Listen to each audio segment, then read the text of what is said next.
السلام عليكم ورحمة الله وبركاته. اهلا بيكم في قناة شرح مختصر. ازيكم وعاملين ايه؟ النهاردة هتكلم عن تطبيق اسمه سواح. التطبيق سواح ده بيتكلم عن المدن السياحية اللي في كل بلد او في كل قارة. المدن دي عبارة عن فيها اماكن سياحية مختلفة الشكل والاكل وكل حاجة. طيب، فكرة تطبيق سواح ده عبارة عن انه اللي يفتح تطبيق سواح يعرف ايه المدن اللي السياحية اللي في كل قارة. زي ما احنا شايفين كده المدن اللي في اسيا واستراليا، زي مثلا عمان، كوالالمبور، سيول، بالي، هونج كونج، باكو، طوكيو، مالديف، بيروت، موسكو، جاكرتا. طبعا دي المدن اللي في قارة آسيا واستراليا. طب المدن اللي في أفريقيا: مراكش، شرم الشيخ، القاهرة. دي المدن السياحية اللي عليها تركيز أكتر. طيب، تطبيق سواح ده كمان جايب لنا مدن في أمريكا وكندا ومدن الخليج، طبعا دبي والكويت وأبو ظبي، الأماكن السياحية اللي جواها، ومدن كمان في أوروبا، ومدن في السعودية، ومدن في جديدة في سيدني.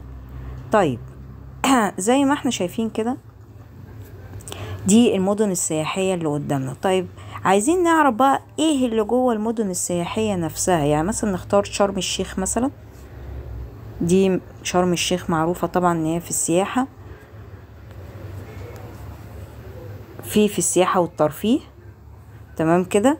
في الثقب الازرق، في سباق سيارات غبيري، في خليج نعمة، في اكوا بارك، وفي ألف ليلة وليلة، وفي ميدان سوهو، وفي متحف شرم الشيخ للبرديات، وفي دير القديسة كاترين، وفي تجربة الغوص في محمية راس محمد، وفي جبل موسى، وفي الوادي الملون، في متحف الملك توت عنخ آمون.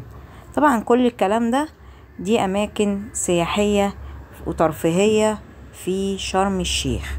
طيب نرجع كده. طيب، دي الفطور بقى هناك. ايه الفطار اللي ممكن يكون هناك؟ طبعا مورنينج روم،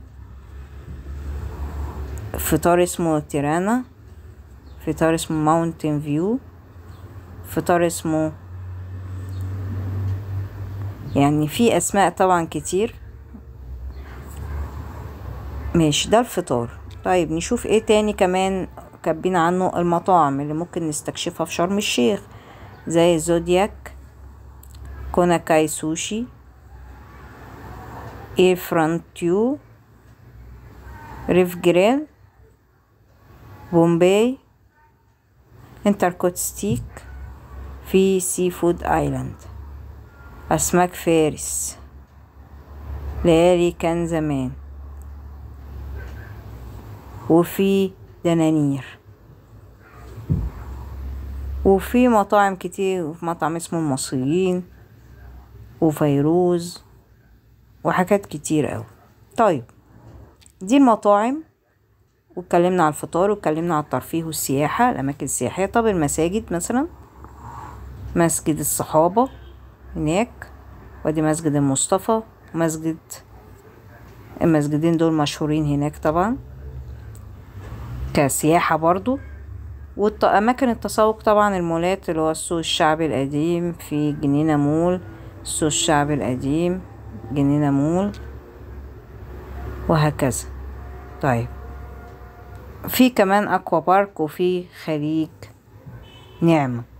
طبعا دي حاجات مترشحة من ناس قبل كده، ادوا تعليقات تحت ورشحوا الاماكن دي، تمام. بس فدي فكرة الاب، انه بيعرفك المطاعم واماكن تفطر ايه، واماكن التسوق، واماكن المساجد، واماكن الترفيه والسياحة في كل مكان. طيب، دي كانت فكرة مبسطة عن الموقع. وبرضو خلينا نشوف مثلا القاهرة هو عامل فيها ايه. زي ما احنا شايفين برضو كاتب المقاهي والمطاعم والفطور، وعامل طبعا الحاجات اللي هي نشطة الآن، يعني عليها طلب في الوقت الحالي، زي أكلة مثلا مشهورة زي كشري أبو طارق وزي دريم بارك. طيب يعني برضو في ناس طبعا كبة تعليقات غريبة، بس ماشي مفيش مشكلة. لكن القاهرة معروفة بأماكنها السياحية والترفيهية، ونشوف كده الأماكن السياحية هو كاتب ايه. طبعا المراكب النيلية والقرية الفرعونية ودار الأوبرا المصرية وملاعب وأماكن للأطفال ومطاعم وقصر الأمير محمد علي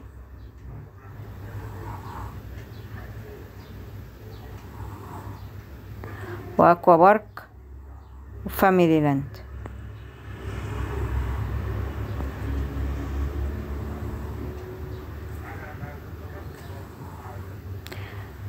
ودي كانت فكرة موقع سواح. هي فكرة بسيطة، هي مجرد زي كتاب إرشاد سياحي كده، أو كتيب صغير بس على شكل تطبيق يبين لك كل بلد لو انت هتسافرها ايه المساجد وايه المطاعم وايه المقاهي وايه الأماكن التسوق هناك.